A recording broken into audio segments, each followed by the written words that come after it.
Esse eterno presente em que se vive tem de levar o alunado a associar a história do Brasil somente à República e nunca ao Império, nunca à monarquia, apagando parte importantíssima da história do Brasil. Na aula de hoje, nós vamos estudar um pouquinho sobre a Constituição do Império do Brasil, que é a primeira Constituição do Brasil, outorgada em 1824 pelo imperador Dom Pedro I. Vamos lá?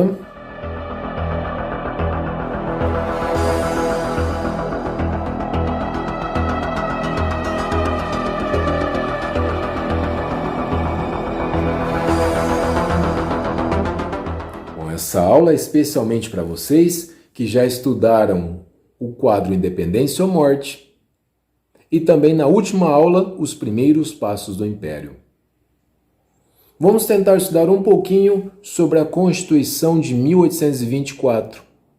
E logo de início percebemos a influência da religião católica, porque antes do artigo 1 já vem uma frase, em nome da Santíssima Trindade. Mas no artigo 5º não há dúvidas. A religião oficial do Império Brasileiro era a Católica Apostólica Romana. As outras religiões eram até permitidas, desde que em cultos particulares e domésticos. E havia consequências para quem não proferisse a religião católica, pois não poderia se candidatar nem a deputado, nem a senador. Mas vamos com calma. No artigo 1º, está descrito que o Império do Brasil é a associação política de todos os cidadãos brasileiros. É uma nação independente e livre. No artigo 3º, diz que o governo do Brasil é uma monarquia hereditária, constitucional e representativa. Pessoal, monarquia hereditária é uma forma de governo em que o soberano transmite seu poder para seu herdeiro. E aí no artigo 4º nós sabemos de quem é a dinastia. Que a dinastia é a do senhor Dom Pedro I, aquele que deu o grito do Ipiranga. E tem um título de defensor perpétuo do Brasil.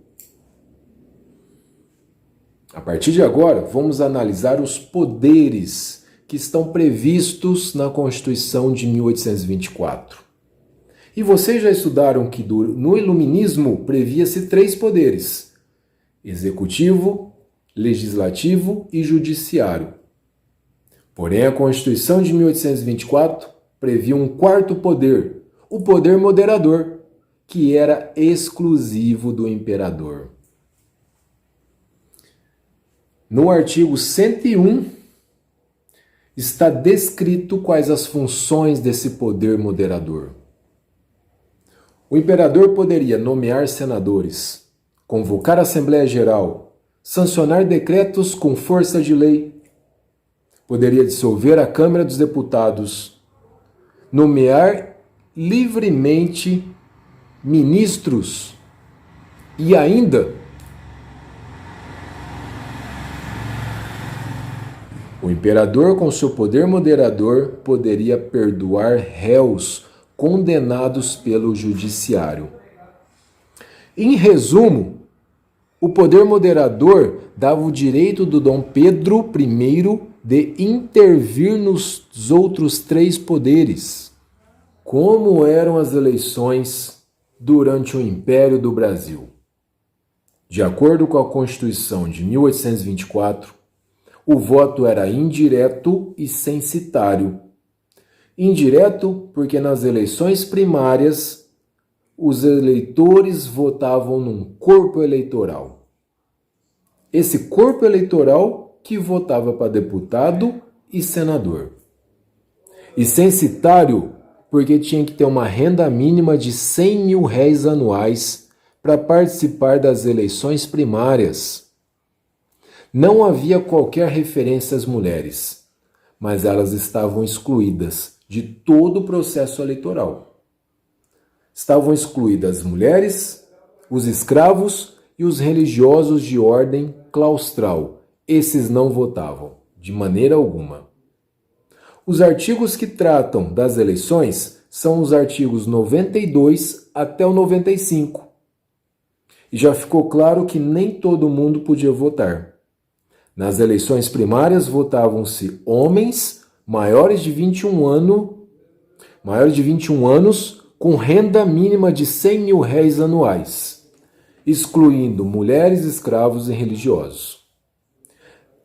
No corpo eleitoral, podiam ser eleitores ali os homens maiores de 21 anos que tivessem renda mínima de R$200.000, excluindo, lógico, mulheres, escravos religiosos e agora também libertos. Para se candidatar a deputados, poderia ser homens maiores de 21 anos, agora a renda subia para R$400.000 anuais. Estavam excluídos mulheres, escravos religiosos, libertos e aqueles que não professassem a religião católica. E para senador, deveriam ser homens maiores de 40 anos com renda mínima anual de R$800.000, excluídos mulheres, escravos, religiosos, libertos e aqueles que não professassem a religião católica. Vamos tentar fazer alguns exercícios a partir de agora.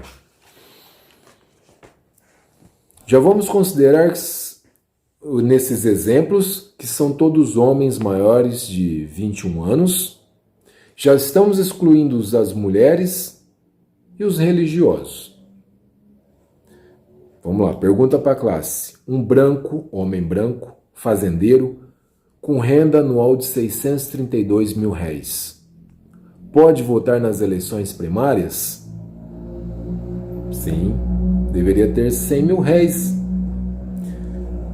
Pode fazer parte do corpo eleitoral? Sim. No corpo eleitoral, a exigência era R$200.000. E ele pode ser eleito deputado? Também sim, porque a exigência é de R$400.000.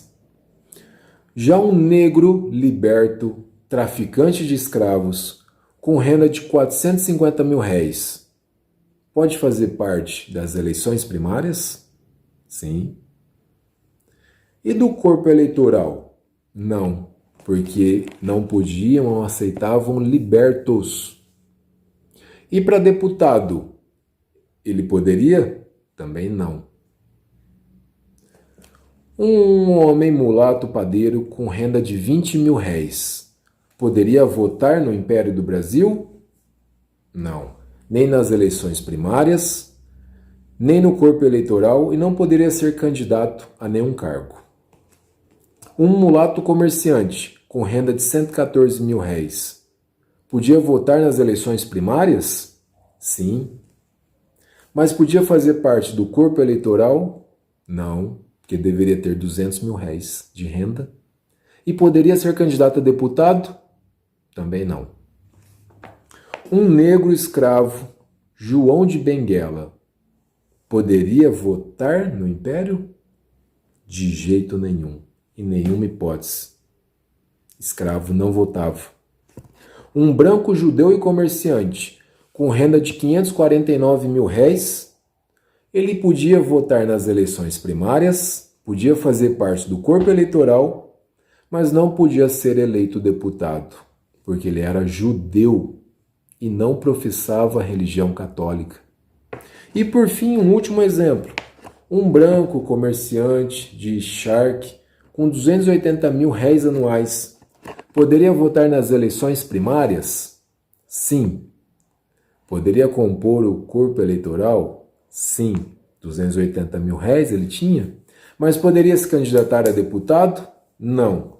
Precisava ter R$400.000. Com isso, encerramos a aula sobre a Constituição de 1824. Espero que vocês tenham gostado. Deixa um joinha, um like, tá? Curtam. Valeu, classe! You're